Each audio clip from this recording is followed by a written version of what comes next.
Lo, el propósito del seminario es introducir el concepto básico de lo que sería la flexibilidad cognitiva, sus beneficios y que irían a contribuir a nuestro mejoramiento o crecimiento personal y profesional.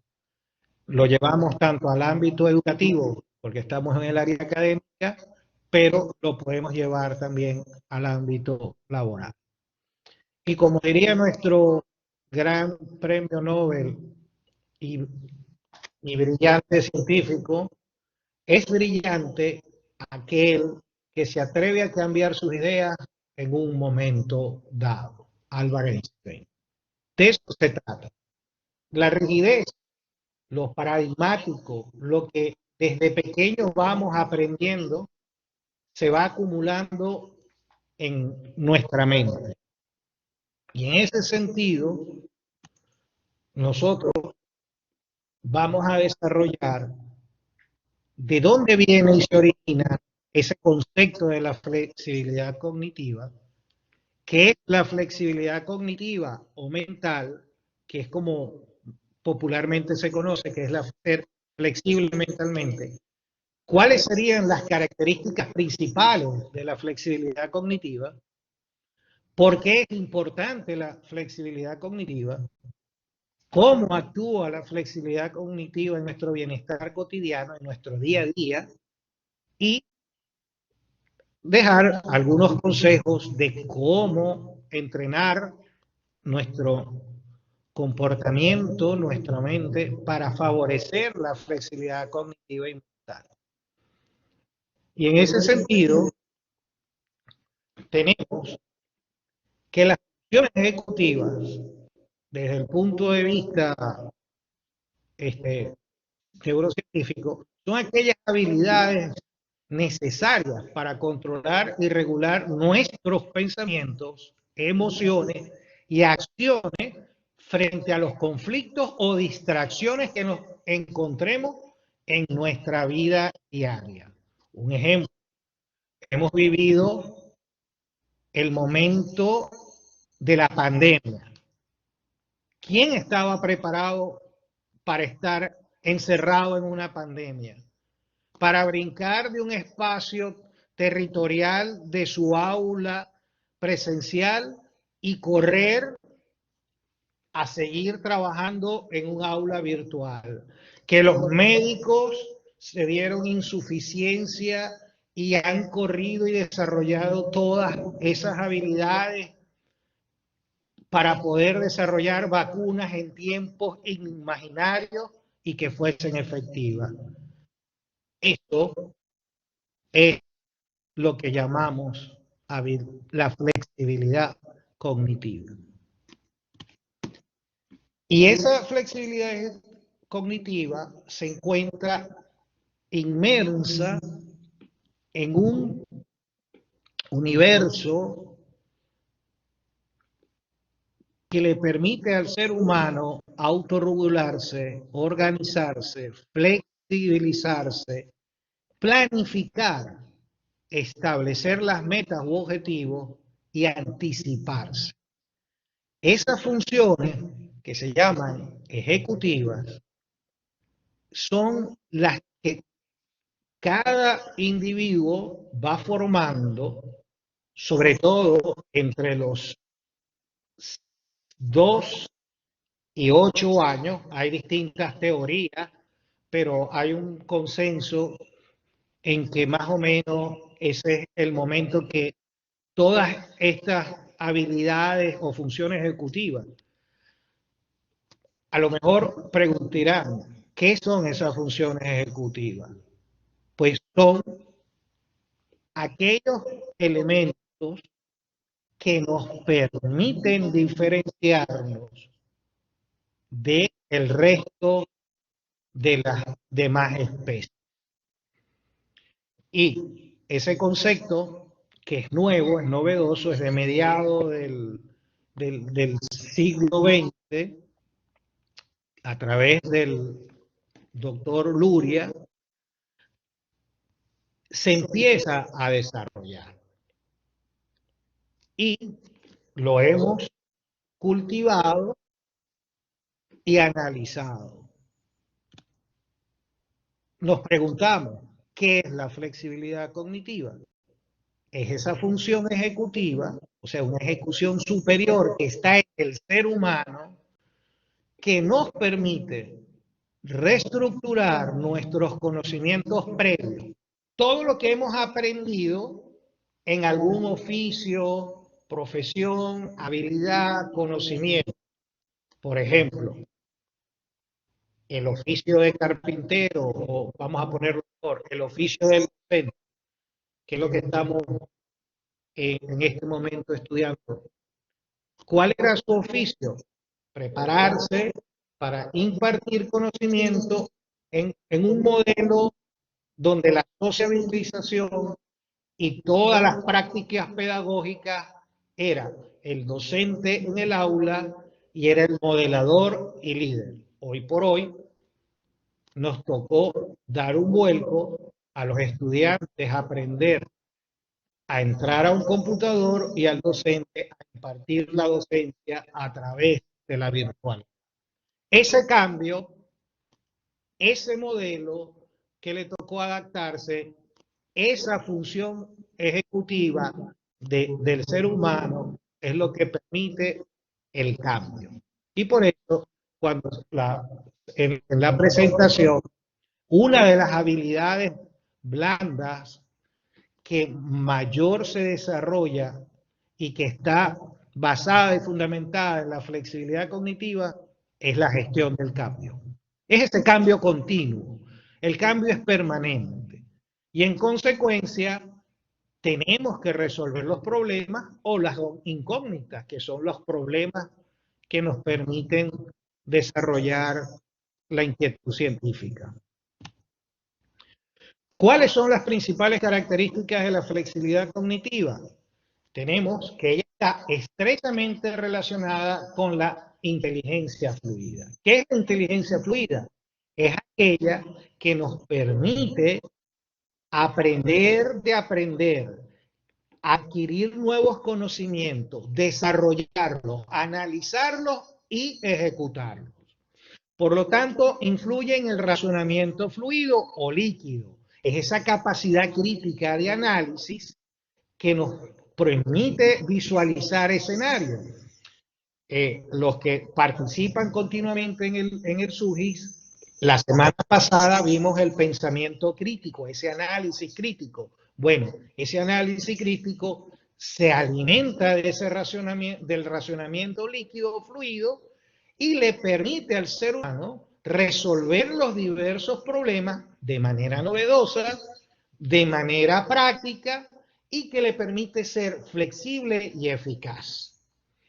Otra característica que es importante es que esas actitudes que tenemos se van desarrollando en los distintos procesos cognitivos que nos permite el control de la conducta, el conocimiento, la toma de conciencia y el aprendizaje. Eso que está allí en un color azul es lo que entendemos como metacognición. La metacognición es esa capacidad de crear conocimiento y transformar comportamiento. Y eso es básico para poder permanentemente discriminar, aceptar los cambios. Y de allí la tercera característica es la capacidad que tiene cada individuo de controlar eficientemente sus habilidades y destrezas de manera voluntaria con el fin de promover el aprendizaje propio y mejorar sus distintos ámbitos de vida. Algo que analizando mucha literatura para hacer esta resumida presentación, una de las características más relevantes es que cuando uno es flexible cognitivamente o mentalmente o de pensamiento, influye de manera directa con las otras funciones ejecutivas. Por ejemplo, cuando usted planifica, usted crea un escenario posible. Ese escenario tiene unos objetivos. Esos objetivos tienen unas metas. Esas metas tienen unos indicadores y esos indicadores nos van a dar un valor de desempeño.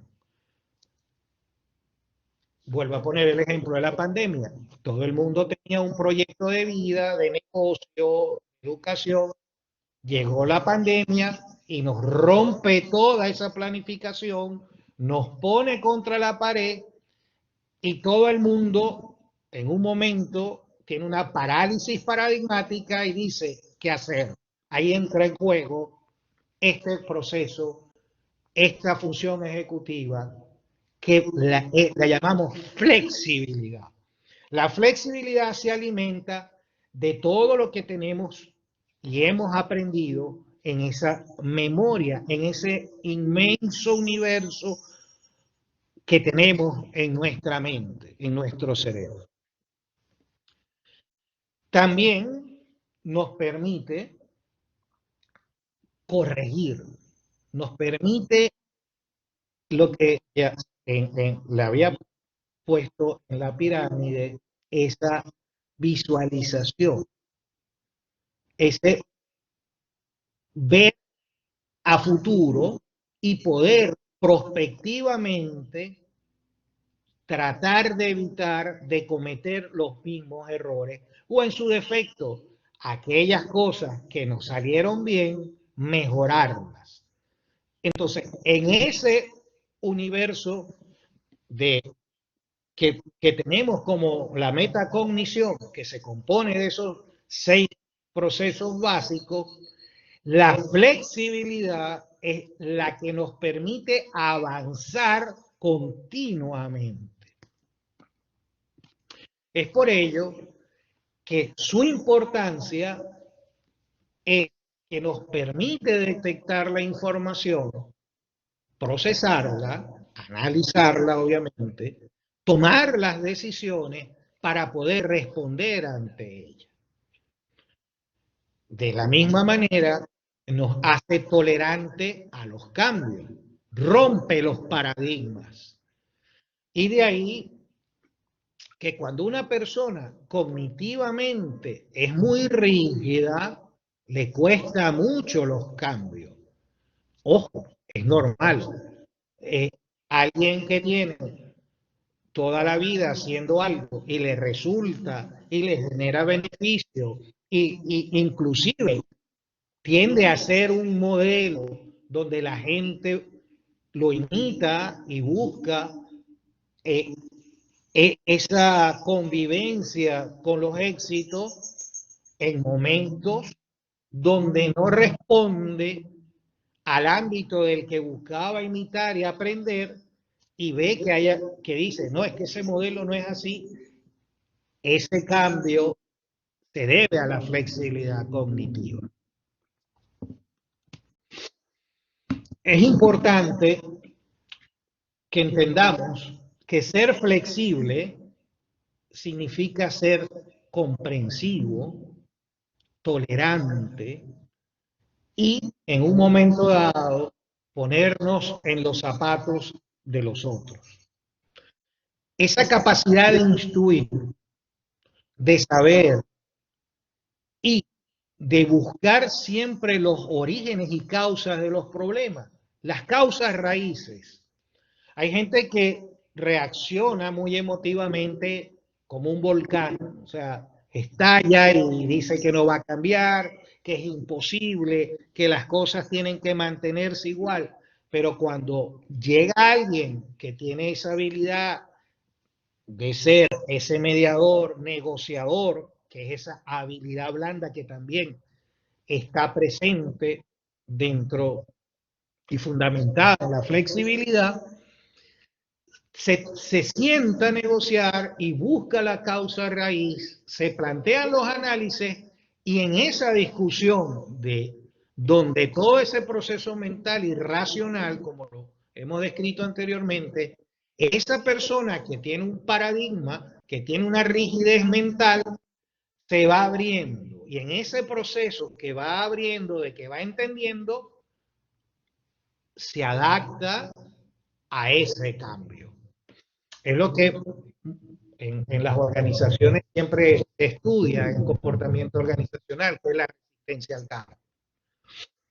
Y esa resistencia al cambio es porque la gente mantiene su rigidez. Lo que aprendí y me ha valido y hasta hoy me funciona es lo que debo seguir haciendo. Indudablemente, a nivel personal, a nivel laboral, la persona que llega a desarrollar y que permanentemente se tiene en un ejercicio reflexivo de flexibilidad, tiende a ser mucho más resiliente, es más resistente a esos cambios, internamente los medita y le permite abordar y mejorar, tanto en el ámbito que sea, personal, profesional, social.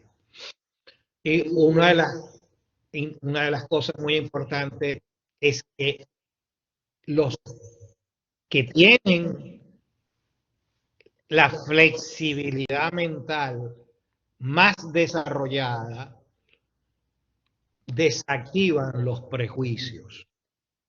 ¿Y qué son prejuicios? Si vamos a lo que planteaba el filósofo Kant, es que nosotros tenemos muchos valores y muchas ideas que construyen nuestro comportamiento y hacemos juicios de valor. Esos juicios de valor siempre tienen una raíz. Y es lo que en la persona que es flexible tiende a desgranar y saber si esos juicios son los justos o no al momento de comportarse. Es un poco ser auténtico. ¿Cómo actúa la flexibilidad cognitiva en nuestro bienestar cotidiano? Bueno, un ejemplo. Una persona que tiene un trabajo X, tiene unas tareas, tiene un programa que cumplir y resulta que cuando llega a su trabajo comienza a llover y se va la luz. Dice, cualquier cosa que podamos decir, dice, ¿ahora qué hago? ¿Será que no hago nada? Cierro el negocio, etcétera, etcétera. Y una persona que es flexible dice, bueno, voy a aprovechar que tengo una luz de emergencia, voy a adelantar aquí manualmente alguna cosa o voy a tratar de ordenar alguna actividad. Y ahí la persona se adaptó a un problema X. Igualmente, los que trabajamos en el área de consultoría, que trabajamos con el coaching y estamos con nuestro coaching permanentemente, dándole todas las herramientas para que mejore su postura personal, supervisoria y se vea reflejado en su organización. Llega un momento que la persona, por más de que interactúe y trate de ver a su equipo o al entorno que necesita más apoyo y no lo consigue, la persona en un momento dado se frustra y empieza a analizar, a llevar, a ver y analizar el problema y empezar a reestructurar sus actividades. Y así sucesivamente. Yo estoy seguro que si yo les digo, hagamos una visualización creativa en un punto y en un momento dado, cuando arranca la pandemia, trataría de decir que en un 99% de los que estamos en esta aula virtual tuvimos alguna inflexibilidad y alguna rigidez algún temor para poder enfrentar una situación que previamente no habíamos vivido. ¿Y qué nos ayudó a seguir adelante? Bueno, que teníamos conocimientos previos, que se nos dio información de cómo actuar, se nos dieron pautas sociales y se fueron buscando y construyendo alternativas para que cada quien pudiera continuar sus actividades en un proceso de pandemia.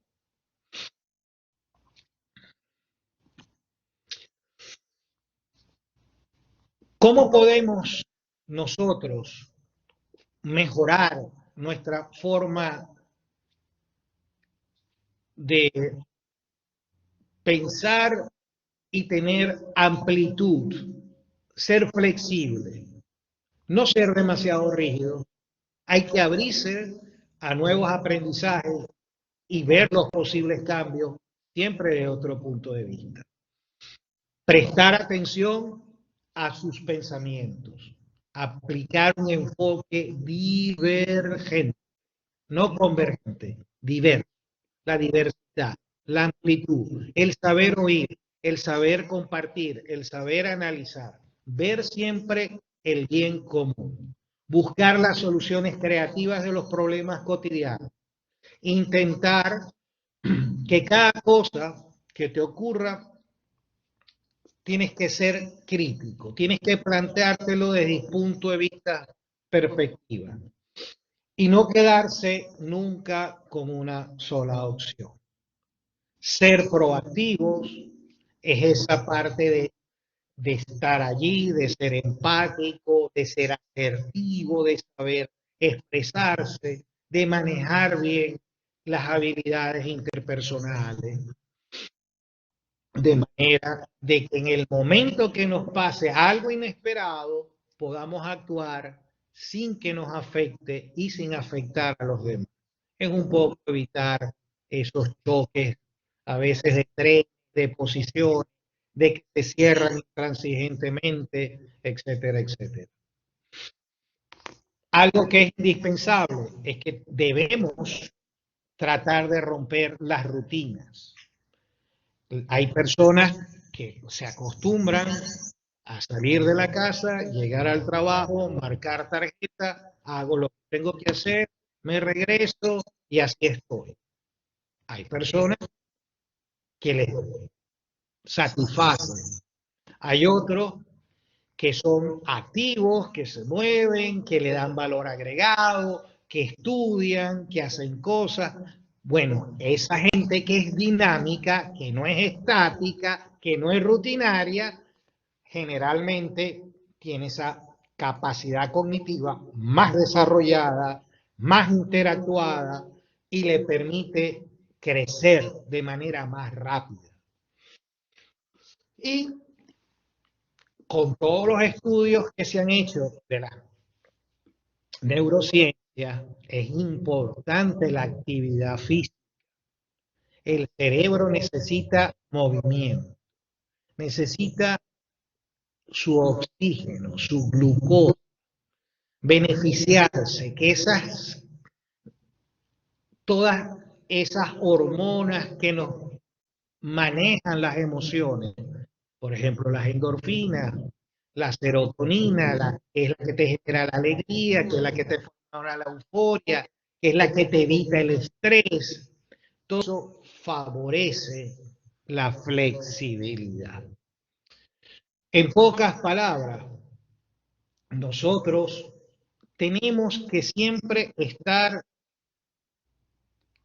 permanentes y atentos a aprender al día a día de que la rigidez no existe, que lo paradigmático tiene un tiempo finito. Por ejemplo, ustedes, a lo mejor aquí hay gente muy joven, pero hay un momento que quiebra en el siglo pasado la rutina, cuando nace la Internet. En muchos seminarios aquí se ha dado todas las ventajas. Bueno, nace el Internet, entra el correo electrónico, entra la tecnología en las organizaciones, en las casas, y empieza todo ese cambio. Imagínense, yo les voy a dar una anécdota. Cuando yo trabajaba en la gobernación del Zulia, teníamos las máquinas eléctricas de escribir y introducimos las computadoras. ¿Qué pasó? Secretarias de 15, de 20 años, cuando se les puso las computadoras, les dio una parálisis y les dimos formación y las adaptamos y las fuimos llevando para que cambiaran su método y su manera de trabajo. Muchas pidieron jubilación y otras aprendieron y continuaron en el tiempo. Igualmente en otras cosas novedosas que ustedes en su propia experiencia de vida las habrán vivido, las habrán afrontado, muchos se habrán quedado en sitio, otros se habrán puesto a trabajar en equipo para los cambios, pero en fin, siempre han estado aplicando esta habilidad, esta función que es propia de nosotros los seres humanos. A lo mejor alguien va a decir, pero es que ya va, si tú entrenas un mono a que cambie, que meta, porque hay experimentos que son los cuadritos y triángulos, y va aprendiendo y es flexible en los cambios, sí, pero eso se llama inteligencia condicionada. El ser humano es una inteligencia dinámica, es una inteligencia donde la emoción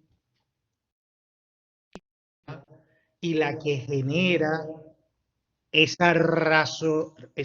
racionamiento y se expresa a través de un lenguaje, se expresa a través de obras, se expresa a través de la cultura, se expresa a través de los cambios que permanentemente han sufrido la humanidad. Porque si la humanidad se hubiese mantenido en una constante, a lo mejor estuviéramos vistiéndonos de túnica como los antiguos griegos.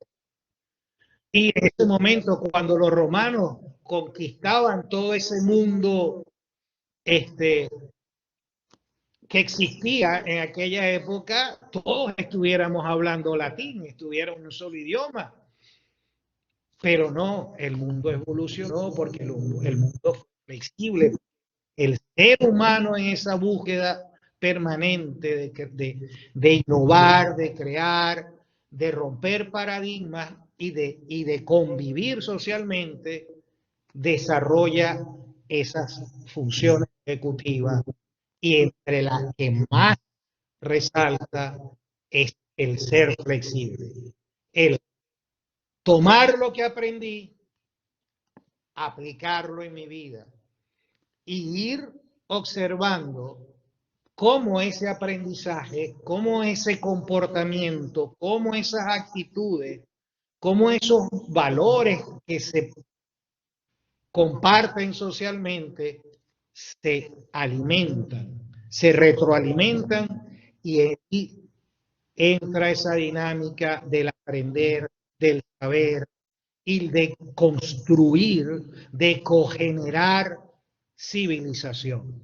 Esta es la importancia que tienen esas funciones ejecutivas, pero la relevancia es esa capacidad de crecer, de ser resiliente, de ser curioso, de afrontar un problema, de buscarle una solución y seguir la vida aprendiendo y aprendiendo. Por ello, vamos a concluir, como dijo el gran divulgador y neurólogo, la vida está hecha de resistencias e incertidumbres. Solo una mente flexible será capaz de encarar las dificultades para sobrevivir y alcanzar la felicidad. Trabajemos en ella, hagamos un uso diario de esa flexibilidad cognitiva. No podemos ser felices si nosotros no cultivamos este saber de adaptarnos, de crecer, de ver más allá, de que no solamente existe el blanco y el negro, sino que hay tonos grises. pero los tonos grises, cuando uno es flexible, es creativo, es una paleta de colores. Esa es la paleta de colores que necesita cada persona, cada organización, cada sociedad para seguir creciendo y sintiéndose valorado y que le da valor a su existencia. Gracias por su atención y estamos abiertos a cualquier pregunta. Gracias, César David. Muchas gracias por tu disertación. Aquí en el chat tengo a Manuel Salvador Ramos. ¿Quiere que le lea o usted toma el micrófono, doctor Manuel Salvador Ramos?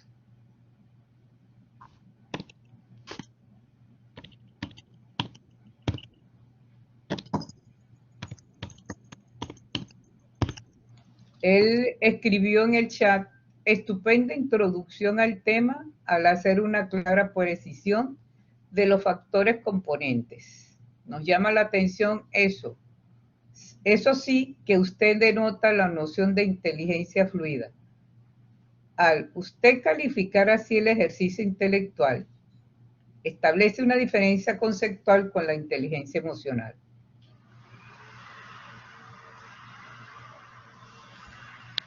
Bueno, es que relativamente hablar ahorita de inteligencia es siempre plantearse que la inteligencia es la habilidad que tiene el ser humano para cambiar, para aceptar las cosas y para desarrollar sus habilidades en ejercicios medibles, cuantificables y cualificables. Porque desde el punto de vista emocional, y lo explico de esta manera, las funciones ejecutivas están en el lóbulo frontal, pero las emociones que están en los lóbulos laterales, en su porción inferior, se interconectan relativamente, influyen en todo esto. ¿Por qué? Porque el aprendizaje se registra a través de las emociones. La memoria registra a través de emociones.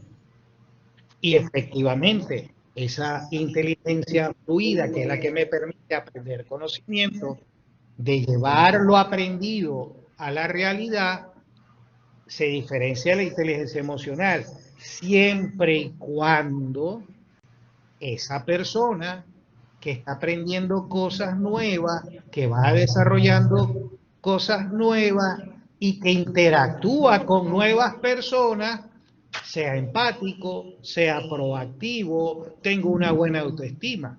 Porque cuando la persona con una inteligencia fluida tiene resistencia al cambio, no quiere mover, no quiere avanzar en algo, entonces ahí está fallando su inteligencia emocional. Y es algo muy conceptual, pero hablar de inteligencias hoy día, gracias a los avances de neurociencia, es, es, es esa red de interconexión entre el saber, el sentir y el pensar. No sé si ha aclarado la inquietud. Doctor Manuel Salvador, tiene el derecho de palabra.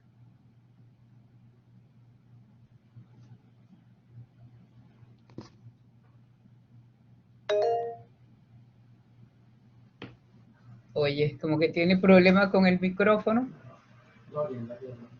¿Ah? Bueno, ahora sí. Sí, ahora sí, doctor. Bueno, muchas gracias, repito, al conferencista, que ha sido muy claro y explícito en todo lo que significan los contenidos que nos ha hecho llegar.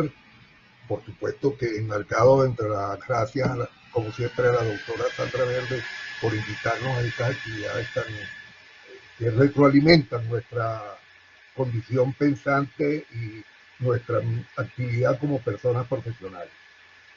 Me parece muy bien la distinción, doctor, porque es que yo pienso en un momento determinado, tal como lo viste, que la inteligencia emocional va siendo como una especie de cápsula en la cual se engloban el resto de las habilidades blandas. Es decir, como usted también lo repite, las habilidades blandas significan asertividad, significan receptividad, significan lo que puede llamarse, inclusive en términos coloquiales, vuelo mental. Eh, claro, entiendo que la idea de fluidez que usted quiso darle a su planteamiento era porque existía esa interconectividad, esa fusión de ambos elementos dentro de lo que significan los procesos neurológicos de la actividad nerviosa superior. Y entonces, por supuesto, entonces ya capto lo que es mejor el sentido de ello. Pero quise hablar porque, además de tener la oportunidad de interactuar y de hacerle llegar pues mi felicitación por su aporte, por su charla en este seminario, quería destacar que tengo entre las cosas que he podido lograr en el estudio sucesivo de la problemática inherente a las habilidades blandas, he apreciado muchísimo lo que significa ya no solamente como instrumento para el desarrollo de actividades en el campo del trabajo o en el campo laboral específicamente, sino que yo estoy seguro que la inteligencia artificial va a ser una noción especial desde el punto de vista de enfrentar la vida en el futuro que tenemos por delante. Muchas gracias.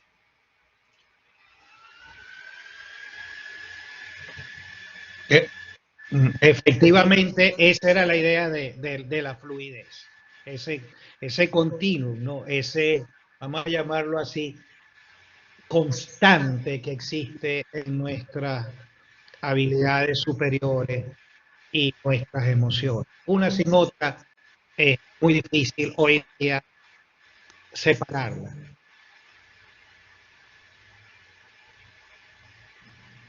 Gracias. Silfredo Doria, exalumno de nuestra casa de estudios. Sí, doctora, yo tengo una, Como el doctor Manuel.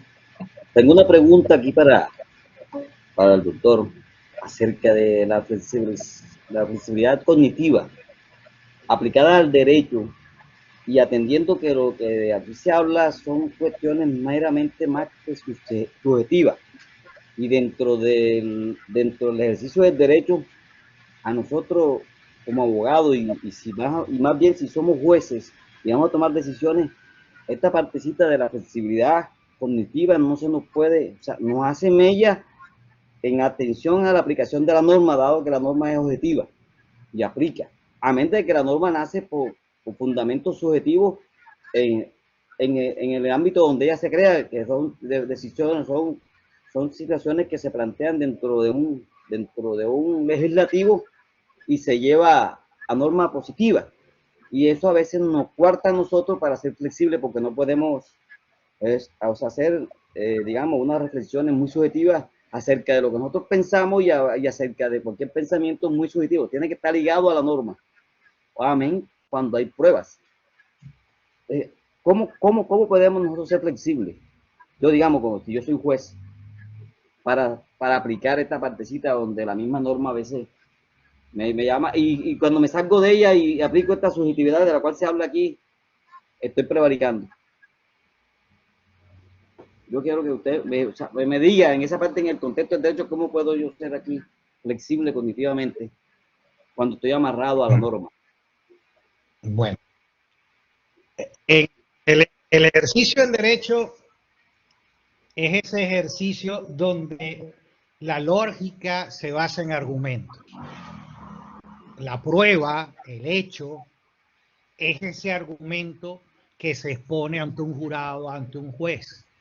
Efectivamente, existe la norma, la ley, pero toda ley siempre tiene ese elemento hermenéutico que te permite discernir, y ese ejercicio de discernir es la flexibilidad que tiene la norma.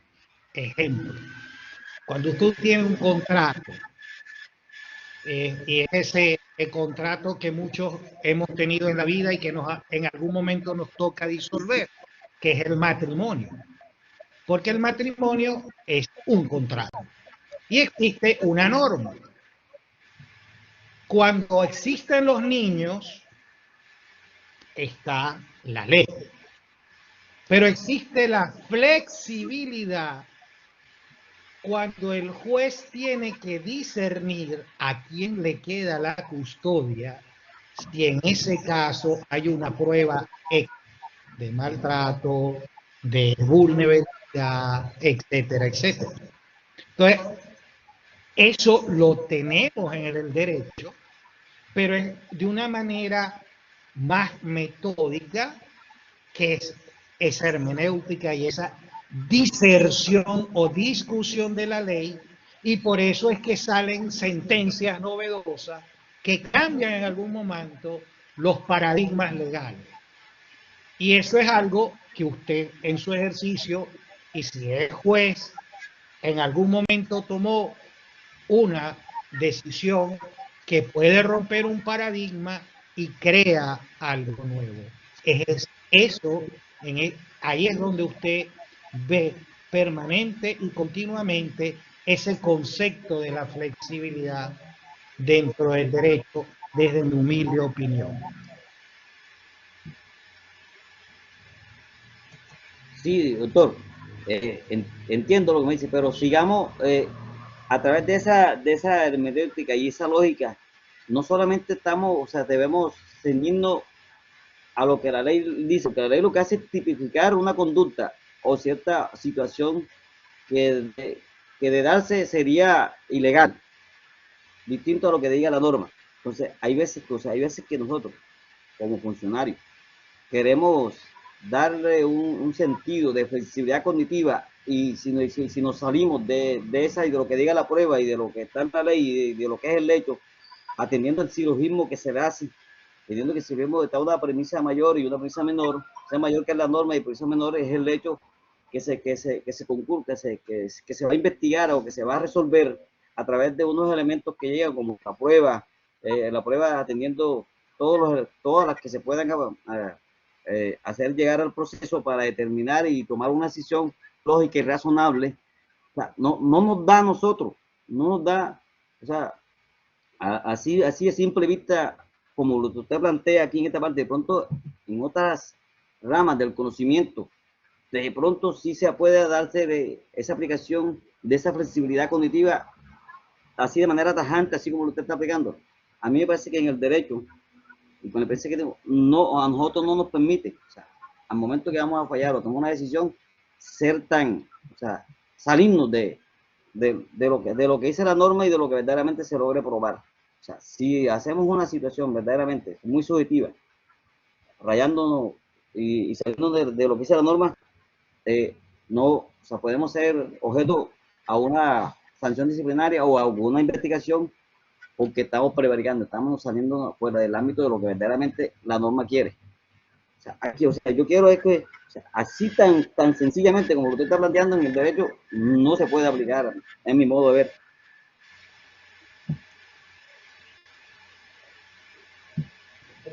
Bueno, derecha palabra Josefina o continuamos con... Y después viene el doctor Mauro.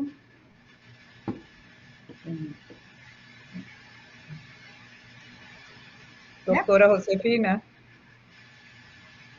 Gracias, buenas noches. Bueno, muy agradecida por estar compartiendo con ustedes otro de estos interesantes seminarios que de verdad que son aprendizajes para la vida. Felicito al doctor César Rincón porque es muy interesante su ponencia y me llegó muy cerquita porque estoy haciendo mi disertación doctoral precisamente en los cambios que surgieron por el uso de la tecnología durante la cuarentena de la pandemia del COVID-19.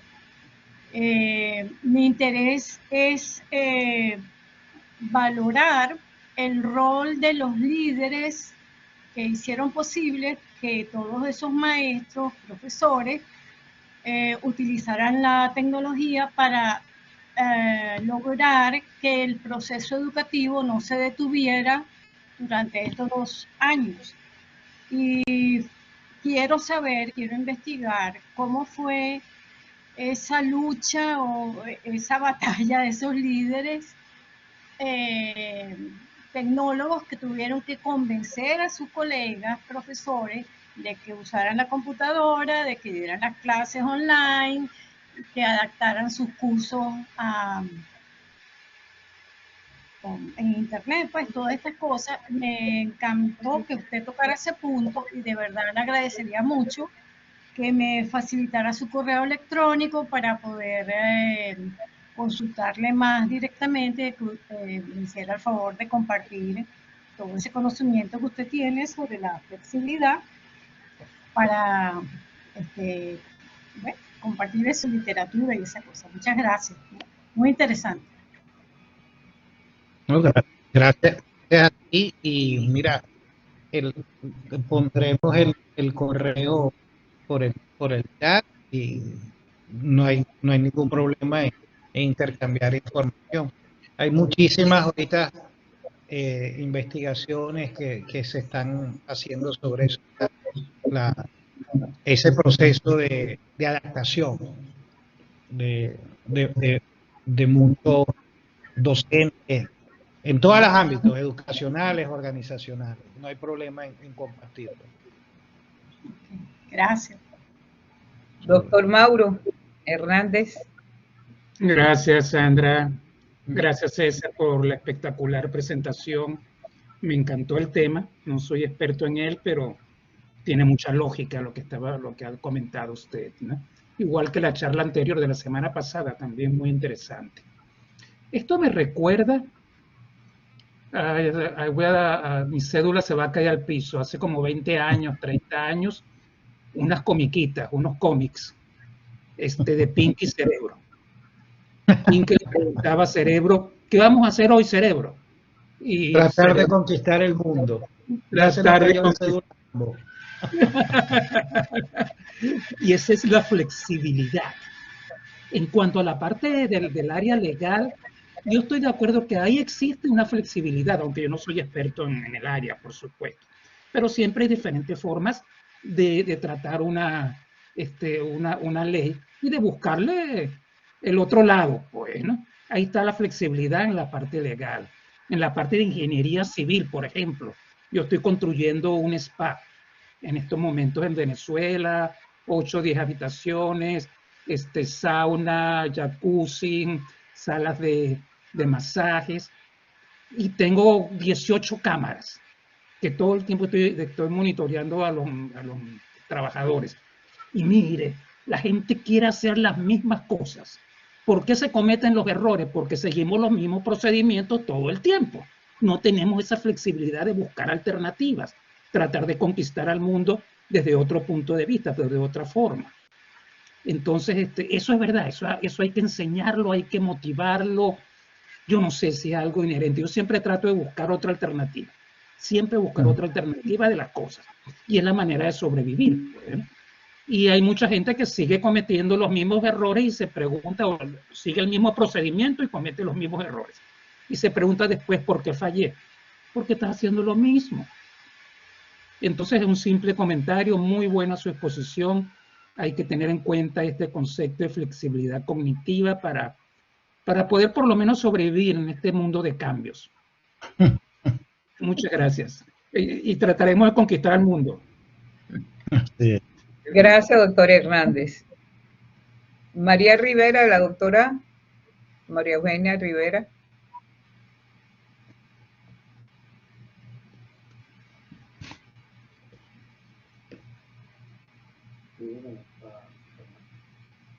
Doctora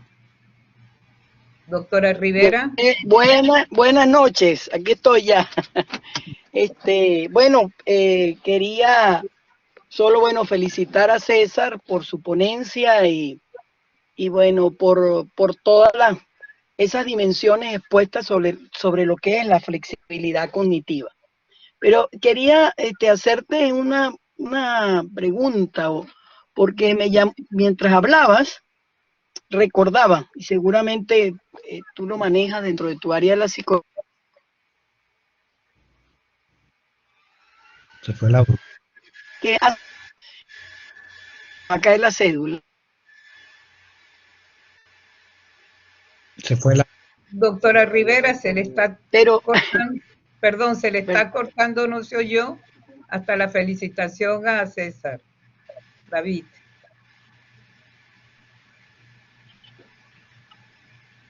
¿ahora me escuchan? Sí, la escuchamos. ¿Aló?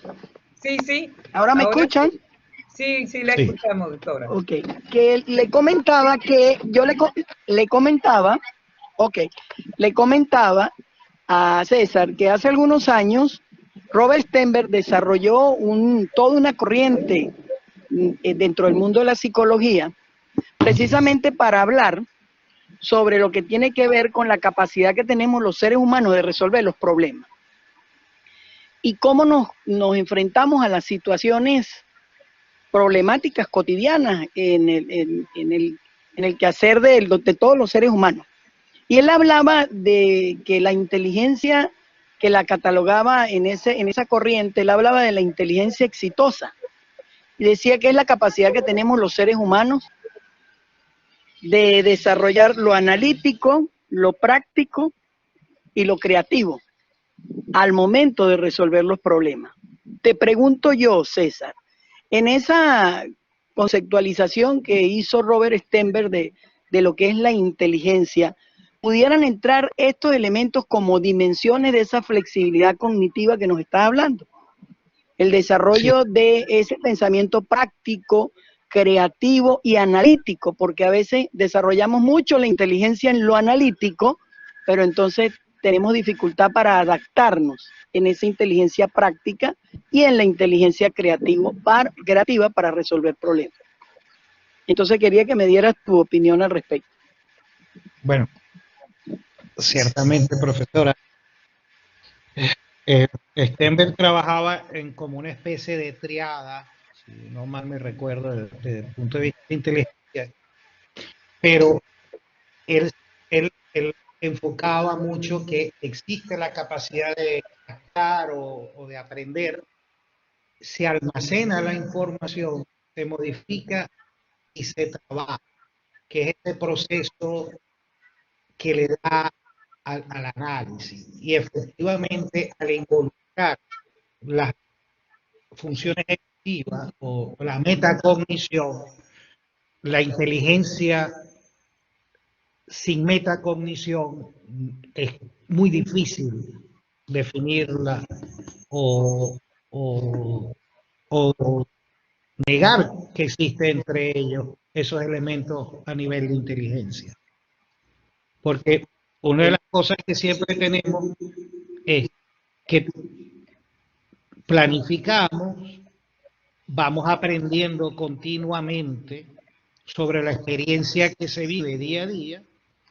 Al momento que encontramos que en ese aprendizaje y práctica tenemos que tomar algún tipo de decisión para mejorar, para corregir y así darle un nuevo giro y continuar eso que se aprendió antiguamente, que se mejora y que se vuelve a poner en práctica. Entonces, todo lo que tiene que ver con la metacognición, con esas funciones ejecutivas superiores del ser humano, están involucradas en cualquier concepto de este modelo de inteligencia. Porque ya la inteligencia emocional, ya la conocemos, es esa inteligencia humana.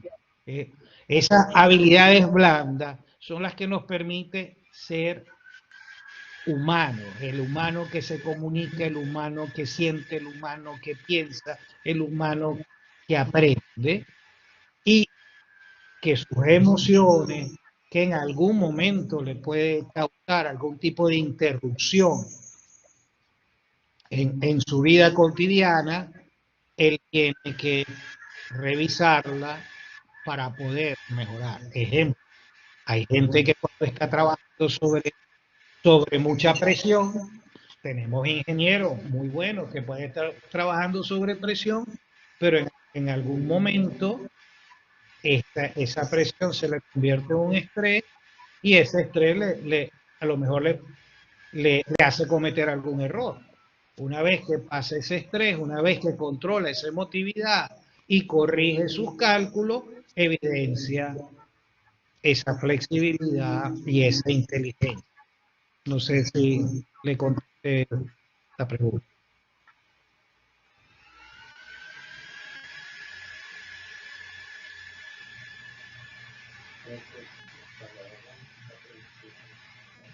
¿Aló? Sí, doctora Rivera, conforme con la respuesta. Patricio Flores, después leemos unas interrogantes. Sí, sí, totalmente agradecida, César. Muy interesante este conversatorio del día de hoy. Extraordinario. Felicitaciones, César. Gracias. Hay unas preguntas interrogantes en el chat, pero vamos a darle el derecho de palabra a Patricio Flores Morales. Doctora Valverde, yo solamente quería señalar justamente eso, que Alicia Marino tiene una pregunta que te hace bastante.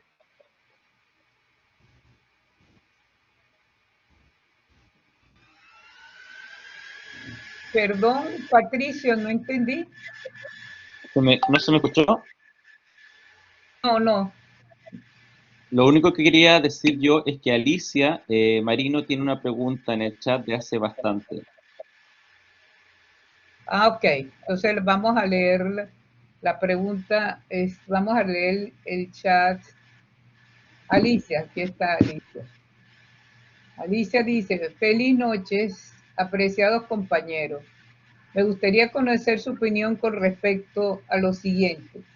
Si una persona se está iniciando en un trabajo o regresa a la universidad, pero no tiene las competencias necesarias para ser eficaz en los requerimientos laborales o académicos, ¿qué debería hacer? ¿Solicitar que las instituciones modifiquen o disminuyan sus requerimientos o deben esforzarse para lograr alcanzar las competencias establecidas y ser eficaz en lo que hace?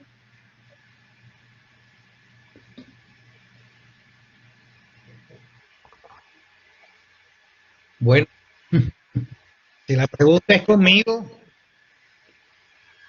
siempre volvemos a este concepto. Una persona que regrese a una universidad o a un trabajo, evidentemente, como todo principio, le toca adaptar. Y en esta adaptación tiene que mantener ser flexible, porque ahí tiene que ver que lo que aprendió anteriormente, si le sirve o no lo sirve. Entonces, aprender a desaprender,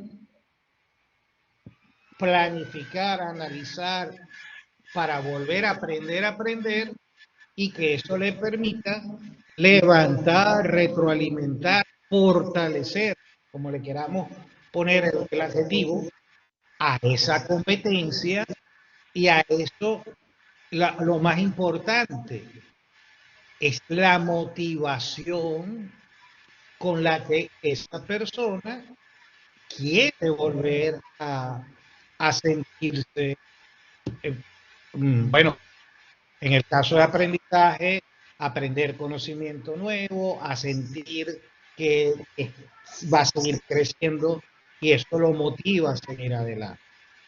En un trabajo, pues, es lo mismo. O sea, aprender cosas nuevas, adaptarse, porque es lo que le va a permitir tener una contraprestación material, llámese sueldo, salario, beneficio, como lo quiera llamar, pero que a su vez le debe generar la satisfacción de crecer a nivel profesional. No sé si es como yo lo veo.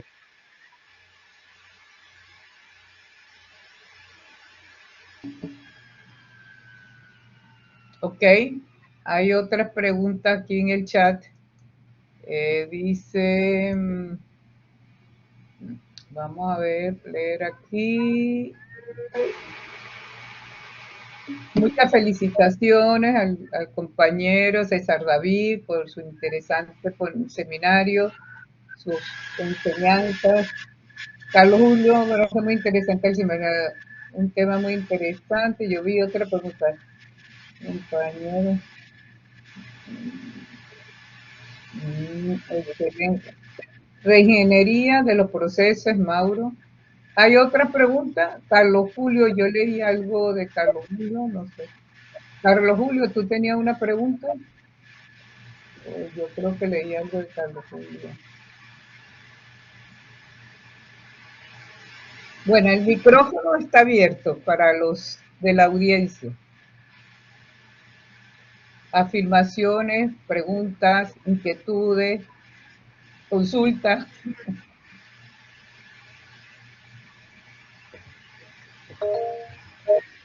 Marisol, doctora Marisol Sánchez Álvarez, sea usted muy bienvenida. Muchas gracias, muy agradecida. Felicitaciones al doctor César David, el nombre es interesante también. César David Rincón y muy apellido de Maracaibo. Saludos desde Barquisimeto, tierra de encuentro. Mira, dos cosas. En primer lugar, me gustaría intervenir con relación a la pregunta anterior, que si una persona egresa de una institución y no tiene las competencias, va a un trabajo y no las tiene, si debería volver a estudiar. Yo pienso con toda honestidad que no debió graduarse, que la universidad debió controlar esa persona en su rendimiento, evaluarlo y no darle un título porque no tenía las capacidades. Y él mismo ser honesto y saber que no tenía capacidades. Pues esa es una persona que no desarrolló, vamos a decir, su flexibilidad cognitiva, vamos a usar tu término. Entonces tiene que empezar tiene que desaprender todo lo que no le sirvió, lo que no le fue útil, pues, perdón, y tiene que volver a estudiar. Bueno, no sé, imagínate tú si tienes que volver a cursar una carrera si ya tiene un título. Debería buscar una carrera similar o por lo menos hacerse un examen de conciencia. ¿Por qué llegó a un campo laboral sin las competencias requeridas?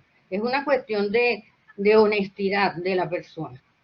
Es mi manera de verlo, pues yo soy muy romántica y pienso que la gente tiene que ser honesta durante toda su formación, sus estudios y evaluar en cómo va haciendo su rendimiento y cómo va logrando las diferentes competencias, las habilidades para llegar a graduarse, porque tener un título es un logro en una carrera profesional y sobre todo en una formación, pues como ser humano.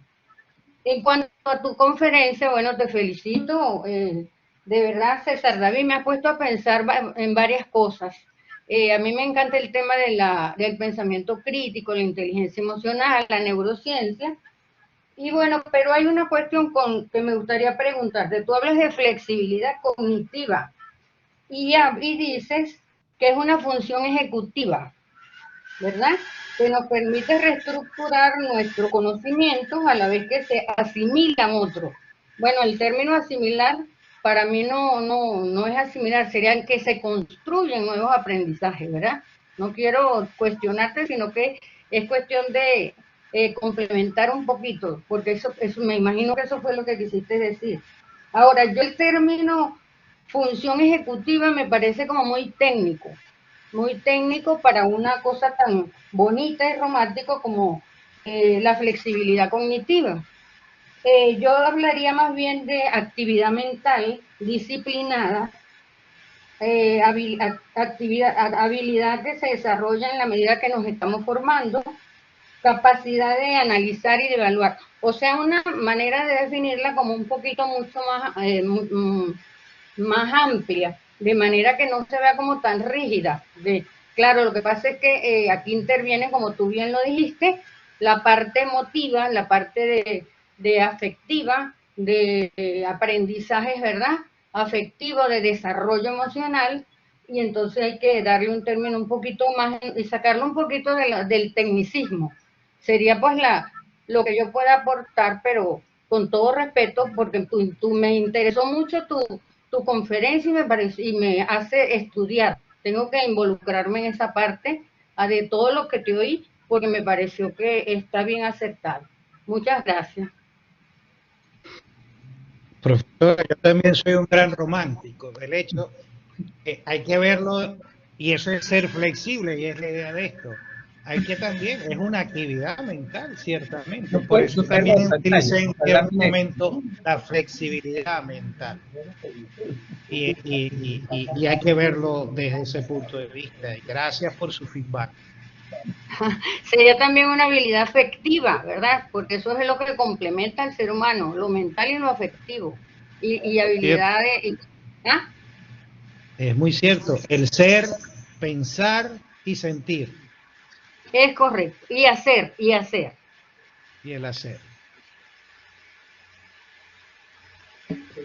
Patricio, tiene usted el derecho de palabra. Me da mucha, como se dice, emoción oír a la doctora Marisol de cuando ella dice que es muy romántica con su cuestionamiento.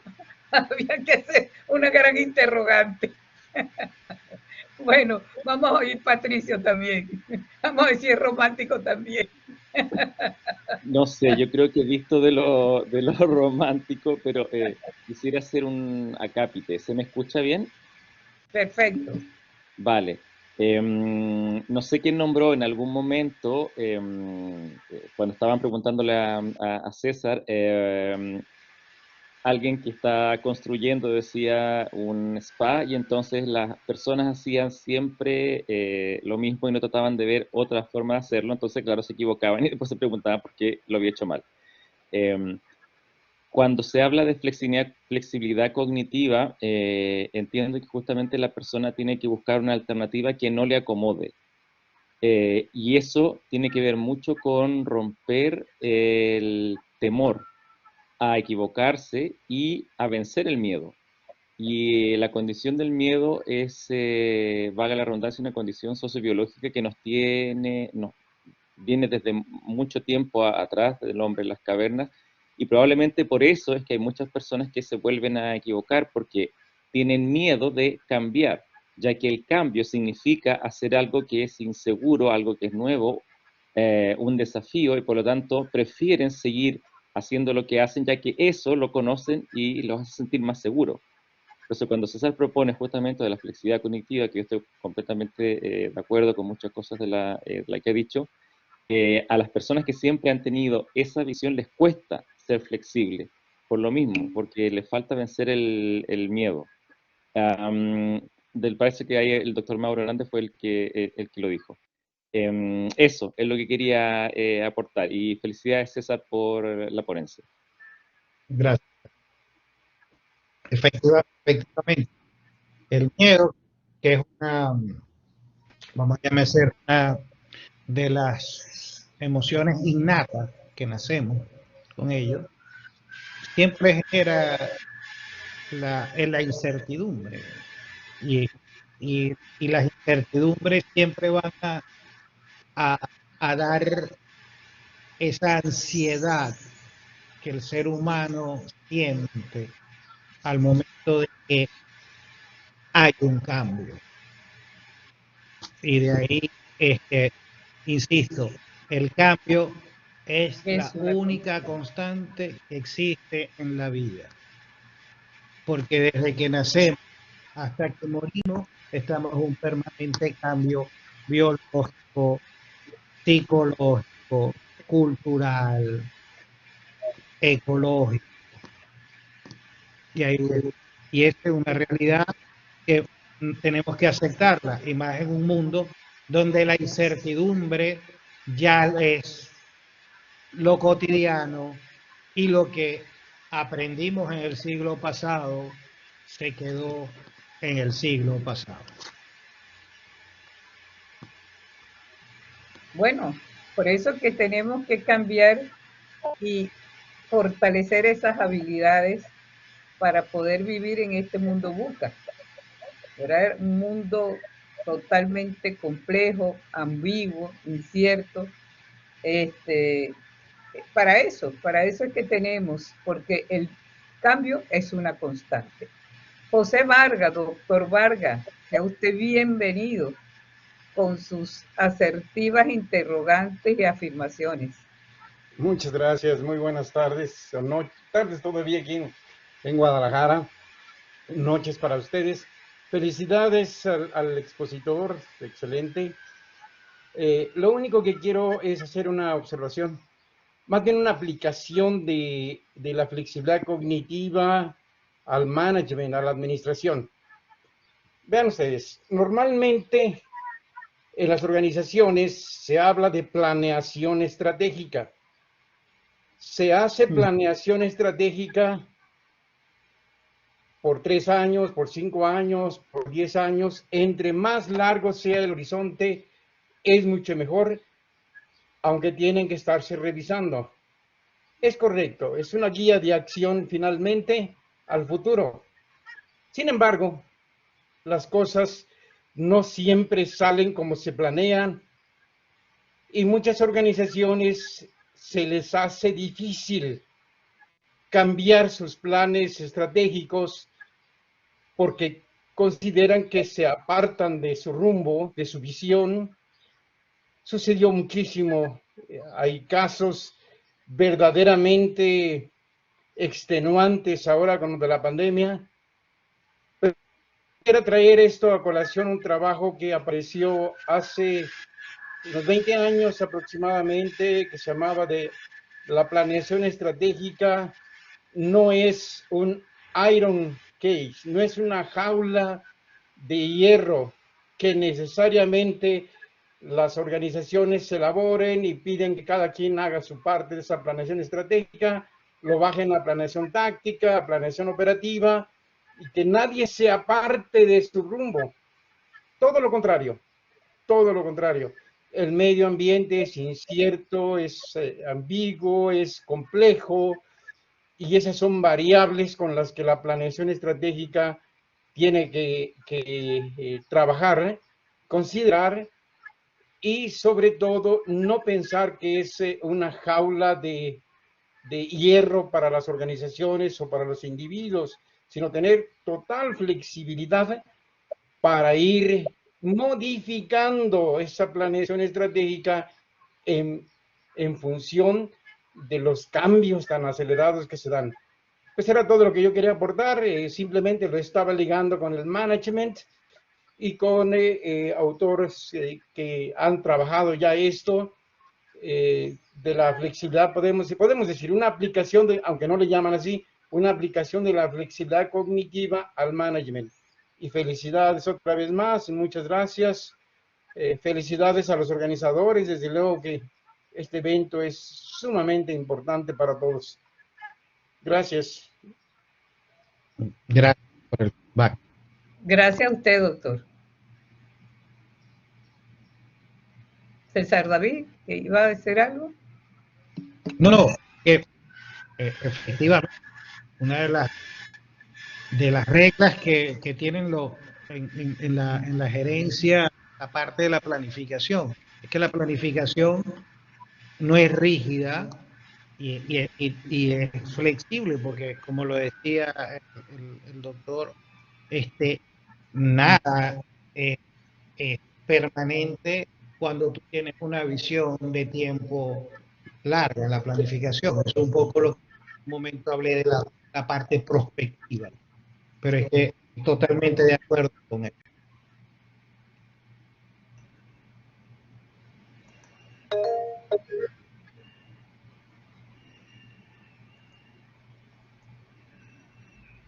¿Hay otra pregunta?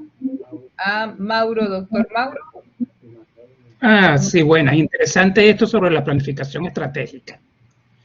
Tenemos que tener metas en la vida. Definitivamente tenemos que tener metas. ¿Cómo llegar a las metas o a los objetivos, como queramos llamarlo, a mediano, corto o largo plazo? Ahí está la flexibilidad cognitiva. Mi plan es hacer el SPA de una forma totalmente diferente que se hace en el país. Esa es mi meta o mi objetivo. ¿Cómo llegar a ese? Esa es la planificación estratégica a grosso modo. ¿Cómo llegar paso a paso?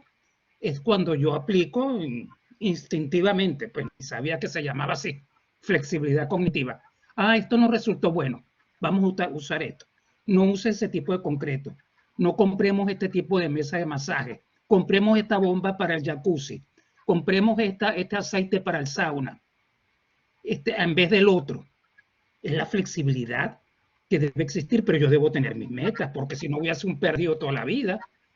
¿Me entiendes? O sea, hay que hacerlo, hay que poner objetivos. El objetivo de una universidad es enseñar. ¿Cómo enseñas? ¿Cómo entrenas? ¿Cómo das conocimiento? Puede ser existir una flexibilidad ahí en el hecho qué camino tomamos. Puede que estemos tomando los caminos equivocados. Y no, como dije en el chat, no hay que tenerle miedo al temor o temor al temor de poder cambiar y de aceptar. Lo más importante es aceptar los errores y tratar de corregirlos para poder conquistar al mundo, como dice Cerebro. Gracias. Gracias. No sé si el doctor Manuel Salvador Ramos va a intervenir porque veo que tiene todavía la mano levantada, o era en su primera oportunidad. Bueno, realmente se ha quedado allí la mano levantada, pero de todas maneras me gustaría enfatizar algunas de las cosas que después de la pregunta o mejor dicho, de lo que yo planteé como inquietud, respondió muy bien el doctor Rincón. Era lo relativo a la praxis del derecho, en lo que se refiere a esta materia tan específica. Llama la atención pues que en muchos casos el problema de lo que significa el uso de estas nuevas metodologías, de estas nuevas técnicas, de estos nuevos approach teóricos que están dentro del contexto de las habilidades blandas y genéricamente dentro de la inteligencia emocional, se piensa pues que hay mucha rigidez en que la ley determine parámetros poco salvables para el discernimiento por parte de quien es el juzgador. Yo creo, por la experiencia que he visto también entre mis actividades ha estado en algún momento el ejercicio del derecho, que cuando precisamente el juez se coloca en una situación de rigidez normativa, es cuando menos cumple la función de juez. César David Rincón, el conferencista, dijo muy claramente un término que es imprescindible de tomar en cuenta en el manejo de este tipo de categorías, que es lo relativo a la hermenéutica. Se refiere ello a lo que significa extraer los contenidos esenciales que puede tener un concepto, un planteamiento determinado, y por supuesto ello engloba una norma. Mucho más, según veo y tengo entendido, que en la justicia, de acuerdo con la categoría histórica que se practica en los Estados Unidos, en la aplicación de lo que es la metodología o la escuela británica de jurisprudencial, a diferencia de los países latinos, como en el caso venezolano, que se practica o mal practica la utilización del código napoleónico. Bueno, el uso de la metodología que se encuadra dentro de lo que es lo jurisprudencial, repito, pues aplicada normalmente en los escenarios y en los estrados judiciales de los Estados Unidos, requiere una habilidad específica de parte del juez para poder no solamente ya determinar lo que diga el jurado que califica de culpable o delito en términos generales, lo que esté en función de un indiciado, sino que además de eso el juez tiene que ver cuál es la penalidad exacta que entraña esa responsabilidad que le ha sido señalada al indiciado. Es decir, porque en el fondo, el que una persona sea culpable o no, queda en abstracto. Lo que sufre él o la responsabilidad como debe cumplirla ante la sociedad y la justicia tiene que ser mesurada en cuanto a la cantidad de años. Por supuesto que hay unas delimitaciones legales que tiene un juez, pero en general es el criterio del juez el que permite, el que se extraiga de todas esas exposiciones, dictámenes, en fin, en el conjunto de alusiones que se hagan dentro del proceso, él extrae todo lo que concierne a la utilización de los elementos cognitivos.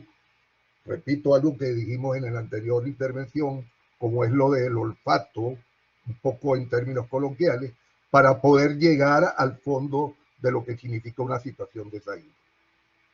Muchas gracias. Gracias a usted, doctor Manuel Salvador Ramos. ¿Qué dice César?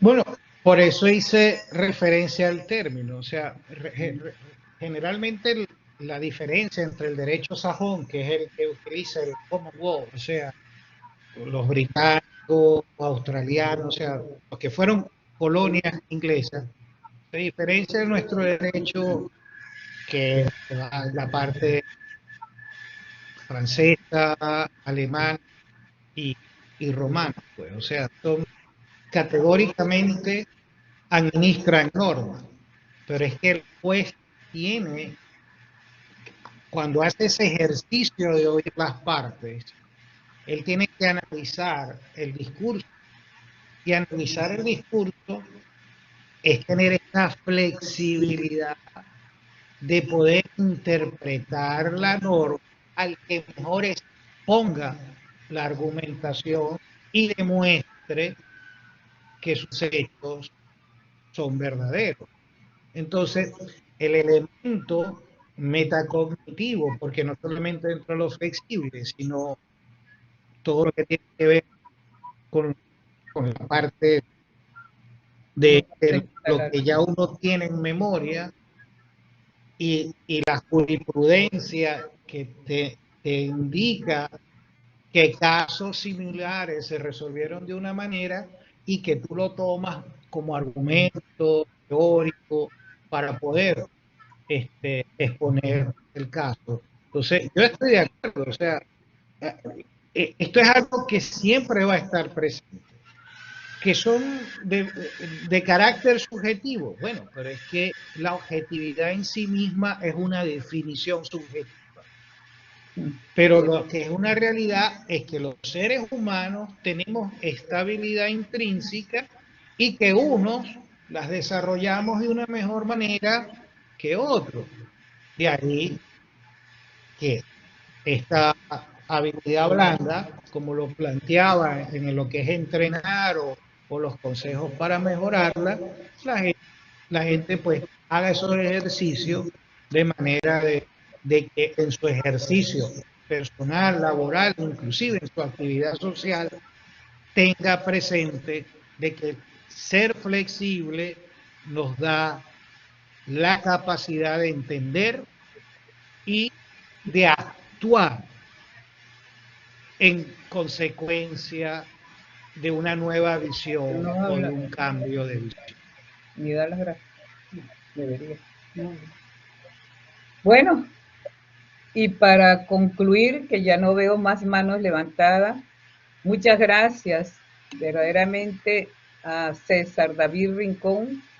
Excelente seminario y aprendizaje para todos.